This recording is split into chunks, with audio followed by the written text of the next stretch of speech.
Bamwe mu bahetazi ba Muhire Keve bakomeje gushidikanya ku bushobozi bwe n'intsinzi barimo gutanga mu ikipe y'igihugu, bagakomeza bashidikanya ku bintu bitandukanye cyane ko n'ubundi ari umusore w'ikipe ya Sport n'ubundi utakenera ikipe APR, akaba aribyo byagiye bigenda bigarukaho mu bitangazamakuru bitandukanye gashidikanwaho. We yabasubije aravuga ngo mukomeze mushidikanye, hari igihe kizagera mukakwemera. Nibyo koko uyu ni kapiteni w'ikipe ya Rayon Sport, muri batatu batemerewe gukina umunsi wa 25 wa shampiyona. Ese byagenze bite? Tugufite ingingo z'akasamo twe turi buze kuganiraho, karo mpamvu mubwira ngo niba utarakora subscribe ikintu cyo gihe kugira ngo ujye ubana natwe, ikore kuri yo buto itukura kugira ngo utajya ucikanwa, by'umwihariko wongereho no gukanda kukazogera munsi yo video gato. Ya shampiyona y'icyiciro cya mbere mu Rwanda irakomeza, hakinwa imikino y'umunsi wa 25 wa shampiyona. Abakinnyi batatu bayobowe na kapiteni w'ikipe ya Rayon Sport Muhire Keve bagomba gusiba uyu mukino, ndetse iyi mikino igiye gutambuka. Hari imikino itandukanye bashobora gusiba. Umukino ubimburira indi ni uwa Gasogi United igomba kwakiramo Etoile de l'Est. Indi mikino izakomeza ku munsi w'ejo, kuri uyu munsi Amagaju azakira Marine, ku gatandatu Mukura yazakira Rayon Sport, ni mu gihe APR ku cyumweru izakira Muhazi United. Abakinnyi batemerewe gukina uyu munsi wa 25 wa shampiyona ni Muhire Keve kapiteni w'ikipe ya Rayon Sport wujuje amakarita 3, Akayezu Jean Bosco wa AS Kigali, Ndwaye Valen wa Musanze, ndetse bose bujuje amakarita 3 y'imihondo. Gahunda y'umunsi wa 25 wa shampiyona kwa kane tariki ya 28 Werurwe 2023 Gasogi yakiraga Etoile de l'Est.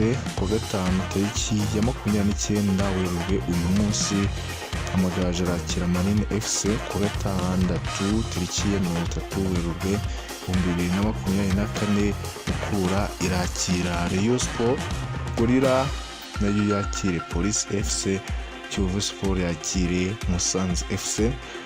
Ku cyumweru tariki ya 31 Werurwe 2024 Sunrise izakira AS Kigali, Bugesera yakire Etincelle, APR yakire Muhazi United. Hari ikipe yakomeje kuzonga ikipe ya Rayon Sport, yindi ni mukeba. Ku magambo yatangajwe na Richard Korasira Afande, yaje gusubizwa na Retired Wise Jean Fidel, aho yamusubizanyije ukuri kose. Utekereje ku ikipe ya hano ngirusha izindi wasanga uri umuswa pe. Nazo perezida wa Rayon Sport Wise Jean Fidel yasuje APR udaca ku ruhande, amusubizanya umusirikare ntabyo kumutinya. Nyuma y'iminsi mike chairman w'ikipe ya APR avuze ko babona ko nta kipe ya Rayon Sport mbese ntabwo yaba mukeba w'ikipe ya APR, ariko yakomeje abitsindagira bivuga agira ngo buriya Rayon Sport yo iri buze kumufushiriza abayobozi b'iyi ekipe, ndetse ngo nta n'ikintu bahuriyeho mu byo gutwara ibikombe, ngo barusha ikipe ya APR.